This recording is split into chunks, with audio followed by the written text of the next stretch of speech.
বস নাজমুল অনেক সুন্দর শিমুল বাগান বউরে দেখাই লাগবো তো না এলে তো বুঝতাম এটা কত বড় কত সুন্দর না ভাই আচ্ছা অনেক বড় শিমুল বাগান 120 কেন না কত কত খুঁজছিল আজাদ ভাই মাঝখানে আবার লেবু বাগানের গাছও আছে সারি সারি শিমুল বাগান যে কোনো ভিউ থেকে চাইলে সোজা এই যদি আমরা স্ট্রেট চাই এদিকে সোজা যদি আবার আমরা এদিকে থাকাই এদিকেও সোজা সারি আবার যদি কোনাকুনি দেই এটাও সোজা যে কোনো ভিউ থেকে চাইলে সোজা সারি সারি সারি সারিবদ্ধভাবে সাজানো শিমুল বাগান অসম্ভব সুন্দর এত সুন্দর হইতে পারে আসলে কল্পনা করছি না দেখছি ফেসবুকে বিভিন্ন ইয়েতে কিন্তু মনে হয়েছে যেন ছোটো একটা বাগান আসলে এটা ছোটো না বিশাল এক শিমুল বাগান দেখলে মনটা ভরে যায় অনেক কষ্ট করে আমরা আসছি কিন্তু আসার পরে খুব ভালো লাগছে এই কষ্টটা কেটে গেছে এটা আসলে অসম্ভব সুন্দর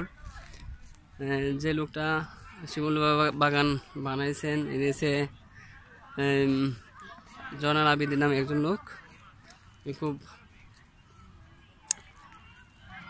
এই শিমুল বাগানের মাধ্যমে উনি বিখ্যাত হয়ে গেছে এই শিমুল বাগান দেখতে এখন দেশ বিদেশ থেকে বিভিন্ন অঞ্চল থেকে মানুষ আসে আবার 20 টাকা টিকিট অনেক ইনকাম হয়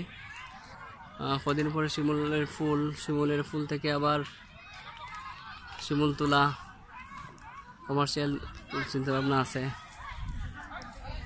সব কিছু পরে থ্যাংক ইউ জয়নাল আবেদিন সাবরে যিনি শিমুলের এত সুন্দর শিমুল বাগানটা বানিয়েছেন দুনিয়াতে উনি মনে হয় দুনিয়াতে নাই এখন আছে আমার বস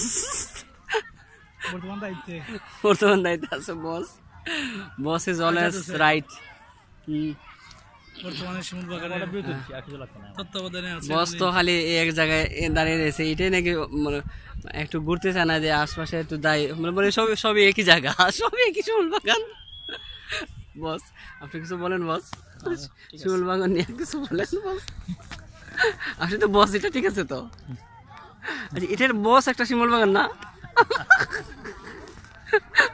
বস একটা শিমুল বাগান